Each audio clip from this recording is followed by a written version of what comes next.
Olá, para quem está começando a carreira agora, entender como o ambiente de trabalho funciona é sem dúvida um passo super importante. E hoje a gente vai mergulhar num ponto essencial dessa dinâmica toda: as relações sindicais. Essa pergunta aqui é o ponto de partida de tudo. Porque, no fim das contas, o trabalho é basicamente isso, né? Um lugar onde os interesses de quem contrata e de quem é contratado se encontram. E, às vezes, claro, entram em conflito. Entender isso é a base para tudo o que a gente vai conversar. Mas antes de falar sobre sindicato, a gente precisa ter essa base bem sólida. A relação direta entre o empregado e o empregador. É o pilar que sustenta todo mundo do trabalho formal que a gente conhece. E o que formaliza essa relação é o contrato de trabalho. Dá para pensar nele como se fossem as regras do jogo, sabe? Ele define o que cada um tem que fazer e o que pode esperar do outro. E isso vale tanto para um contrato escrito, super detalhado, quanto para um acordo verbal. Aqui no Brasil, a grande referência para essa relação toda é a famosa CLT, a Consolidação das Leis do Trabalho. É ela que define as diretrizes principais, que garante direitos básicos como férias, 13º, jornada de trabalho.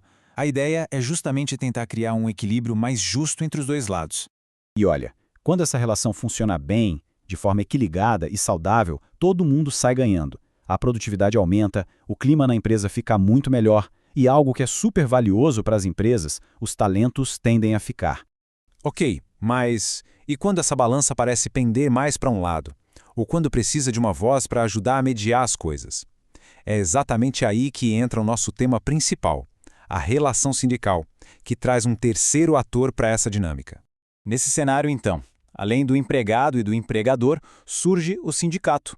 E o papel dele é muito claro. Ele não está ali para representar uma única pessoa, mas para ser uma voz coletiva, defendendo os direitos e buscando condições melhores para toda uma categoria de trabalhadores. Então, o ponto central é esse.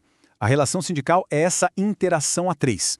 O grande objetivo do sindicato é defender os interesses do grupo, do coletivo de trabalhadores, para, com isso, nivelar um pouco mais o poder de negociação com os empregadores. E essa definição do Diese de 2017 resume a ideia de um jeito bem direto, né? Sindicatos são, na sua essência, organizações para representar os interesses de quem trabalha. Essa é a função número 1 deles. Certo. Mas, na prática, como isso funciona? O que os sindicatos realmente fazem no dia a dia para cumprir essa missão de representar os trabalhadores?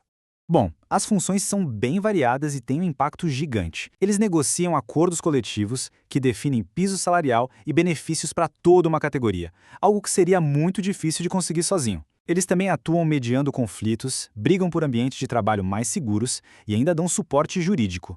Funcionam como uma verdadeira rede de proteção. A grande força do movimento sindical vem daí, da ação coletiva. A ideia é bem simples, na verdade. Juntos, os trabalhadores têm uma voz muito mais forte e um poder de negociação bem maior do que se cada um tentasse agir por conta própria.